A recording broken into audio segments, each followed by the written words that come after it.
Welcome into A to Z Sports Prime Time on this Monday, June the 29th. Unfortunate news today in the world of sports, the world of local sports, but just unfortunate news in general when you find out that anybody has been diagnosed with a life-altering disease. Today, the news of Chris Johnson and his ALS diagnosis is what we are here to talk about this evening. But not just about the diagnosis itself, about the message from the person who is now trapped inside of his body, but willing to fight this disease and willing to show fight on behalf of others, as opposed to what many of us would do, which is to show weakness in these moments. I have great respect for Chris Johnson, and I'm so sorry to hear what has happened to him and his family. But today, and seeing him on this Good Morning America interview reaffirms my belief in him as a person and in the power of conviction and manifesting good things as a human being, even when things could not feel worse at any particular point in time. That's what we're here to talk about tonight. Share the broadcast around wherever you're hanging out with us on Facebook, YouTube, Twitter, and Twitch. Made possible by Two Rivers Ford, the South's most trusted Ford dealer, and Simon Says Nashville, the premier men's clothing spot in Nashville. So, Chris Johnson agrees to do an interview with Good Morning America with Michael Strahan, the longtime Giants defensive end, who's obviously been a television personality probably at this point longer than he had his NFL career. And Chris Johnson, of course, is one of 8 players in NFL history to run for 2,000 yards. He is one of the most electrifying players, if not the most, that the Tennessee Titans have ever had on their roster. One of 2, if not he, Derrick Henry. And Derrick Henry expressing his messages of condolences and gratitude for his friendship, for Chris Johnson's friendship, and support for his friend today, something we're going to touch on here in just a little bit. So the diagnosis for Chris Johnson happened a year ago, and since then, he has lost his ability to speak the way that you and I would conventionally speak. ALS essentially makes you a prisoner of your own body. Your physical facilities start to fail. Your mental is still intact, but your body loses the general day-to-day functions that we would otherwise take for granted. Chris Johnson was a former professional athlete. Now he can no longer, as it was described in the interview, he can no longer lift a cup up for himself. He is speaking with the assistance of a computer program that uses his eyes to be able to put together words and articulate for him. Now, in this interview, Chris Johnson it takes a lot of courage to show yourself in such a vulnerable way. Now, maybe you're at a certain point where you've gone through the grieving that you probably have to be able to understand the full scope of it, to deal with your own emotions about having many of your normal day-to-day facilities ripped away from you for the rest of your life.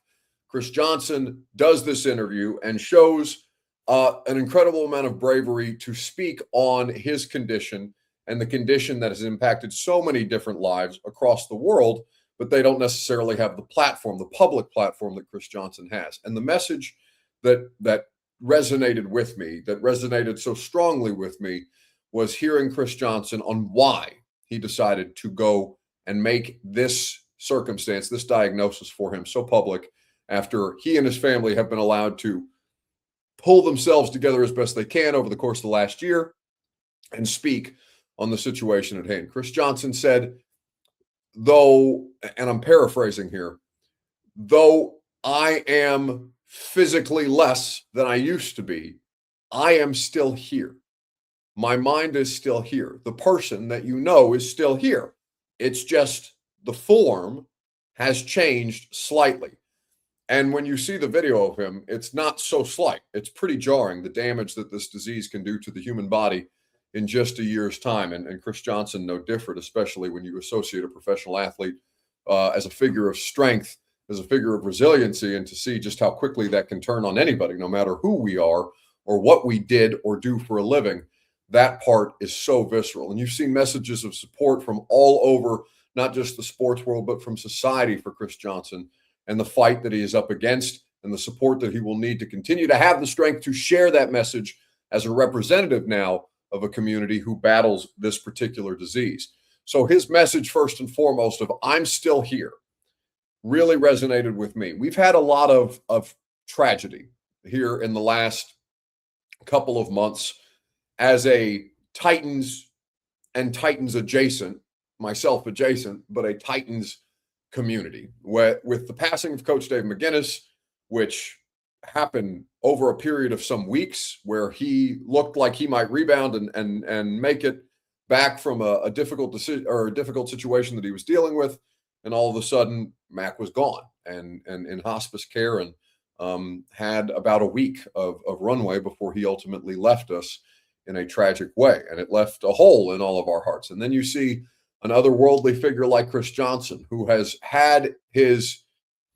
been humbled by this disease in ways that many of us would not be able to cope with, or would struggle significantly more to cope with. And so you're seeing these two figures in your life, who are very much a part of your life if you're a Titans fan, and frankly, just if you're a sports fan in general.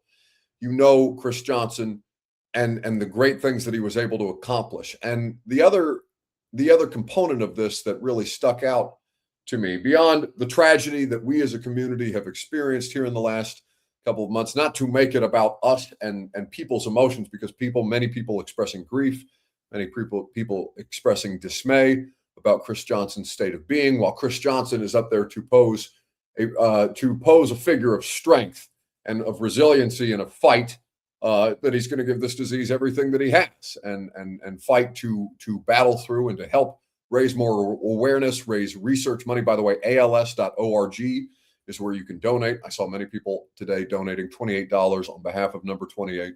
Chris Johnson and his fight against ALS can help bring some additional awareness to it. So the first part that stuck out to me, as I mentioned, was his message of "I'm here. Please don't." Didn't necessarily say this, but this is how I view a lot of these conversations, especially while the impacted individual is still with us. Don't treat it like a eulogy. My life is not over. I have much more living to do. And while the way that I go about that may be different than I initially planned, or than I could have imagined, or the way that it's supposed to go, quote unquote, right?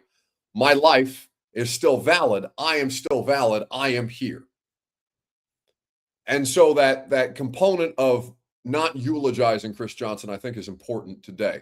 The other part of this that stands out to me, and I wonder if you all experienced or have experienced one of these situations similarly, hopefully you have not had that much tragedy in your life, is the way that Chris Johnson is described in many of the articles that are being written about him and the dialogue around him today, where they cite his career accomplishments in the NFL, and they cite statistics and things that made Chris Johnson famous, right? We know Chris Johnson because of what he did.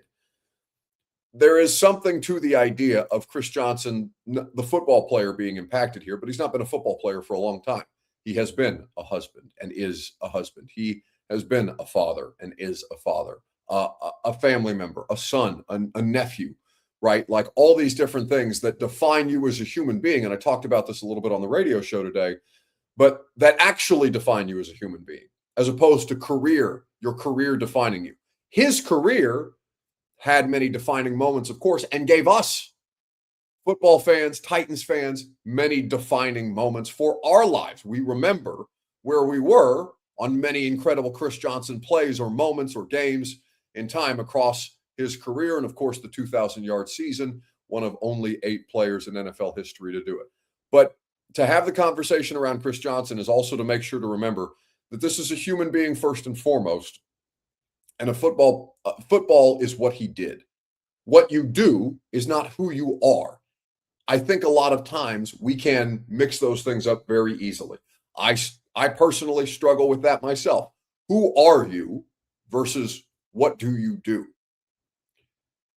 I think the importance of separating those two things, remembering the great accomplishments of Chris Johnson, but also focusing on the humanity of the person who is in front of us, who's no longer the football player, and not doing so out of pity, but doing so out of humanity, out of care for one another. I think that's such an important component of Chris Johnson's message today. I would invite all of you to go check it out on Good Morning America, their social media channels. As the full interview, it's just about 7 minutes long. I think it's important. I think it's important for many of you who haven't seen him in a while to see him in this state, to understand the full ramifications of what this thing does to your body. So we will get back to lighter subject matter. We will help Chris Johnson in any way we can. ALS.org is where you go. And this conversation starts today, but does not end today. And I hope you guys will help him in any way that you are able, help those affected by ALS in any way that you are able, as we continue to raise awareness about this terrible, terrible disease. Our best to Chris Johnson and his family, of course. Our best to you all. It's good to be back after a week in Europe. We'll have more primetime shorts moving forward throughout the course of the week as we get back into normalcy. Have a great rest of your evening, and we will see you tomorrow morning at 10 a.m. on 104.5 The Zone.